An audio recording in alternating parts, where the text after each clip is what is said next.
Et bonjour à tous et bienvenue dans cette nouvelle vidéo. Non, vous ne rêvez pas, c'est bel et bien un épisode des explosions de prix puisque vous avez été nombreux à me demander à ce qu'il y ait un peu plus d'épisodes de temps en temps et j'ai le plaisir de vous informer que le marché Yu-Gi-Oh de ce mois de février commence déjà à être assez garni. Et c'est pourquoi j'ai d'ores et déjà 10 cartes à vous présenter aujourd'hui et non, vous ne rêvez pas non plus, il y aura bien un épisode 2 également qui sortira à la date habituelle des explosions de prix, c'est-à-dire fin de mois, début de mois prochain. Donc bien sûr, si cet épisode vous plaît, n'hésitez pas à liker la vidéo, à vous abonner et me lâcher un petit commentaire pour discuter un petit peu des 10 cartes qui seront présentées dans cette vidéo. Les amis, on commence tout simplement ce top 10 avec une carte magique que vous avez dû sûrement déjà voir ces derniers jours. Il s'agit de Libération d'âme, carte qui sort un petit peu des profondeurs. Je le rappelle, cette carte est aussi vieille que le jeu Yu-Gi-Oh! Et elle a un texte très simple qui dit « Ciblez max 5 cartes dans les cimetières, bannissez-les ».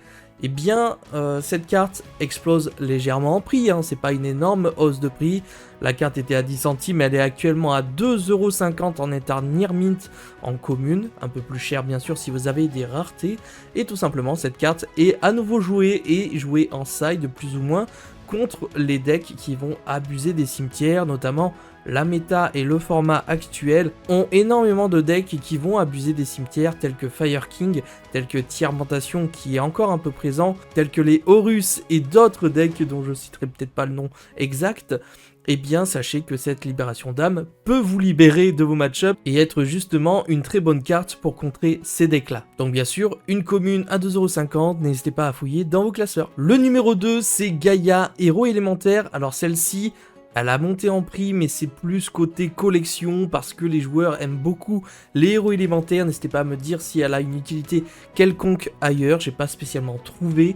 Toujours est-il que la carte était accessible, on parlait d'une carte de 2-3€ en super rare en CT08 et actuellement il y en a très peu sur le marché et elle est à 20€ unité, donc après à voir si ça va se vendre à ce prix là ou si ça va redescendre, mais bref la carte semble être assez intéressante pour les collectionneurs mais surtout à vendre actuellement. Nous passons déjà à la troisième carte de ce top 10. Alors oui, je vous avais parlé de Kashtira Theosis lors du dernier épisode par rapport au Kashtira et on m'avait dit oui il y a aussi Rise Earth et c'est vrai que je l'avais pas inclus et j'avais envie de l'inclure aujourd'hui. Je le rappelle, Rise Earth Kashtira est une carte essentielle pour le deck Kashtira qui va être joué x3, il est également joué dans des listes avec les âmes du vainqueur, avec une petite engine Kashtira, et c'est donc tout simplement un monstre qui va s'invoquer spécialement si on contrôle un monstre Kashtira.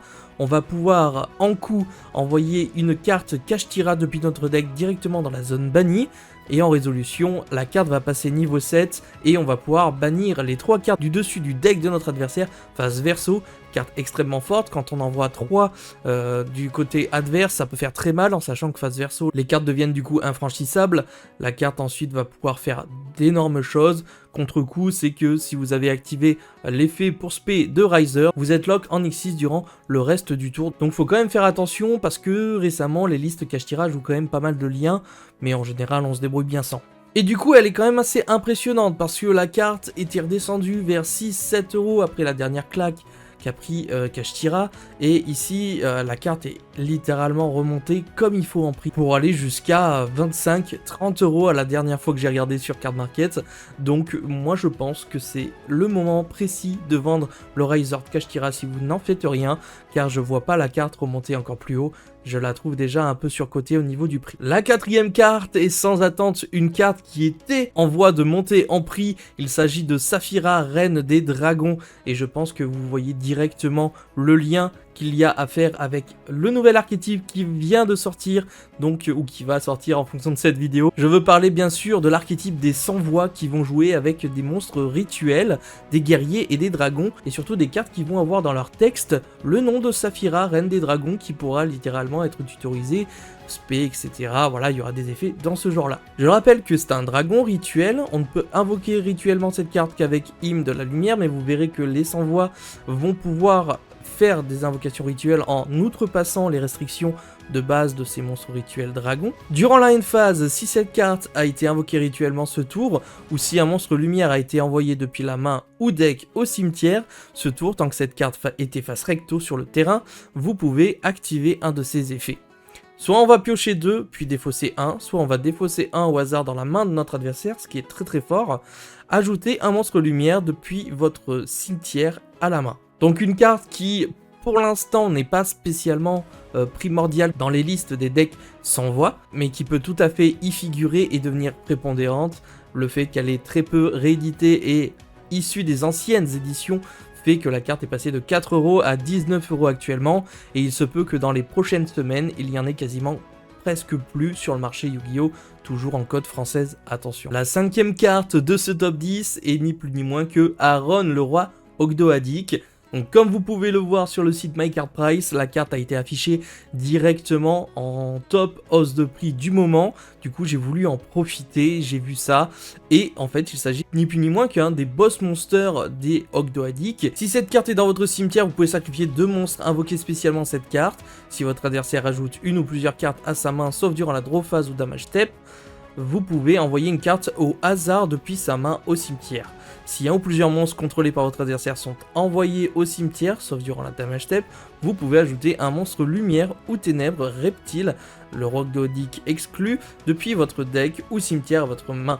Alors attention, son effet est très intéressant, qui fait qu'elle a légèrement monté en prix. On parle d'une croissance qui est passée de 4 € à 10 €, mais qui, selon les prochains mois, les prochaines sorties devrait potentiellement monter encore plus, donc celle-ci faites très attention, car il est possible que l'archétype Reka qui sort dans LED, je crois que c'est ça, c'est L-E-D-E, qui sortira justement en avril, avec ce nouvel archétype Reka qui va abuser des reptiles, des insectes et des plantes, donc il n'est pas impossible qu'au début de l'archétype, il soit aidé par les Ogdoadik. Peut-être qu'il y a déjà des listes qui ont leak et qui font des petites dingueries avec ça. Peut-être que je me trompe complètement, donc n'hésitez pas à me faire part de votre avis dans l'espace commentaire. La 6e carte, elle est particulière, c'est Inokagu Tsushi. Je suis sûr les amis que dans notre enfance, on a tous eu cette carte en fausse carte. Pour ma part, c'est tout récemment que j'ai obtenu cette carte, je ne sais plus pourquoi, je crois que c'était pour le deck de Noah, pour son deck d'animé Duel Monster, c'est pour ça que j'ai dû récupérer cette carte sûrement.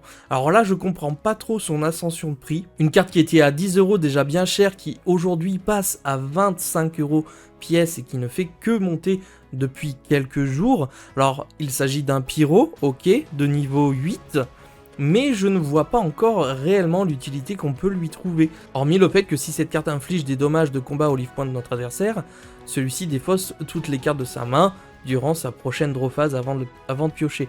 Donc ça, est-ce qu'il y a un FTK peut-être qui existe dans le deck Fire King où on va pouvoir tout simplement invoquer Spé, invoquer le Inokagu et derrière ça faire cet effet-là?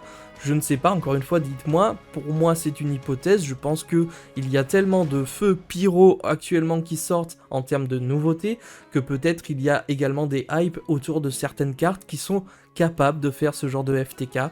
Donc voilà, encore une fois, si vous avez vu quelque chose passer, n'hésitez pas à partager vos sources dans l'espace commentaire. Denglong, premier du Yangzing, sera notre 7e carte de ce top 10. Est-ce qu'on parle de retour de Sword Soul ici? J'ai l'impression quand même que Sword Soul est un bon deck, est un deck stable. Malheureusement, j'ai l'impression que c'est un deck qui a quand même énormément de mal à faire du résultat conséquent. On le voit sur beaucoup de tables, il y a beaucoup de représentations de Sword Soul, mais c'est très rare depuis l'année dernière qu'on le voit gagner des tournois, du moins des gros tournois. Peut-être que ça gagne encore des locaux, mais en termes de futur format, je suis pas assez convaincu. Et pourtant, la carte augmente en prix, étant passé de 6 € à 15 € actuellement, donc je ne sais pas si c'est une conséquence directe au retour de Sword Soul dans le format, ou si tout simplement le Denglong, premier du Yangzing, est utilisé également dans un autre deck, car je le rappelle, il suffit d'un synthoniseur et d'un non-synthoniseur, et en fait on va pouvoir faire des petits combos avec des Yangzing qui sont fort intéressant. Donc mine de rien une carte à surveiller, même si elle était bien plus chère quand elle est sortie de la banlist. La 8e carte est une carte également à surveiller pour les futurs formats, les futures sorties, etc. C'est le Chevalier épéiste du Miroir. Je sais que vous connaissez déjà cette carte qui est sortie en super rare il n'y a pas si longtemps que ça, et qui est déjà utilisée dans certaines listes de Branded avec les illusions.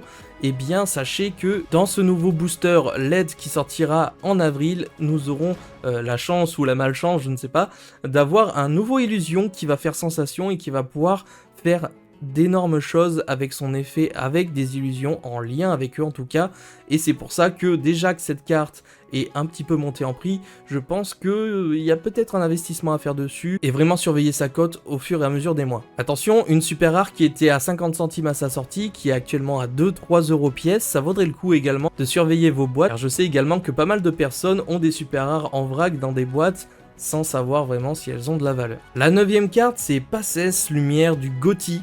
Je rappelle que les Gothi ont également eu un support prépondérant dans Cauchemar Fantôme, et c'est un deck qui a vraiment quelques armes intéressantes, une mécanique particulière. Si vous voulez connaître un petit peu la mécanique de certains Gothi, j'en ai parlé lors d'une vidéo de présentation de Theme Reveal, et en fait, tout simplement, il y a des cartes Gothi qui sont entre parenthèses anciennes, jamais rééditées, comme c'est le cas de Passes.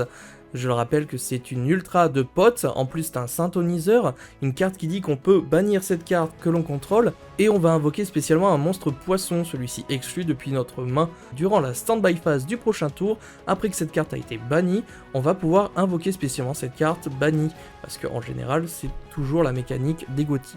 Durant la main phase de votre adversaire, si cette carte a été invoquée spécialement ce tour, vous pouvez, en effet rapide, immédiatement après la résolution de cet effet, invoquer par synchronisation un monstre synchro poisson en utilisant cette carte que vous contrôlez. Étant donné qu'il y a également des nouveaux monstres synchro, des nouvelles mécaniques Gothi, la carte prend un petit up et passe donc de 5 € à 10-12 € actuellement, et pour moi, ça valait le coup de vous en parler. Et la dernière carte de ce top 10, partie 1, pour ce mois de février, vous l'aurez bien compris, il y aura une partie 2, il y aura bien sûr d'autres cartes qui vont exploser en prix durant tout le mois de février, dont je vous parlerai bien sûr.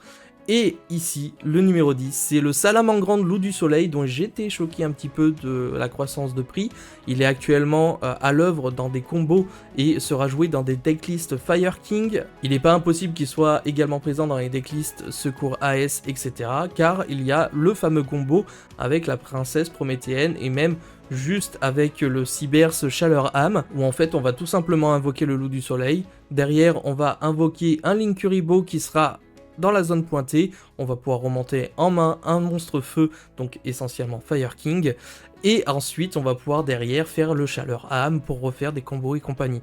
Un combo qui existait bien sûr déjà avant, mais qui prend encore plus son sens avec l'arrivée de la princesse prométhéenne, ce qui de surcroît fait augmenter les prix de toutes les versions Salamangreande Loup du Soleil. Donc faites attention à cette carte, car même les versions en commune de Loup du Soleil vont monter en prix, et ont monté en prix puisqu'elles sont passées de 10 centimes à 2-3 € pièce, voire bien plus si vous avez les versions Blar en ultra rare.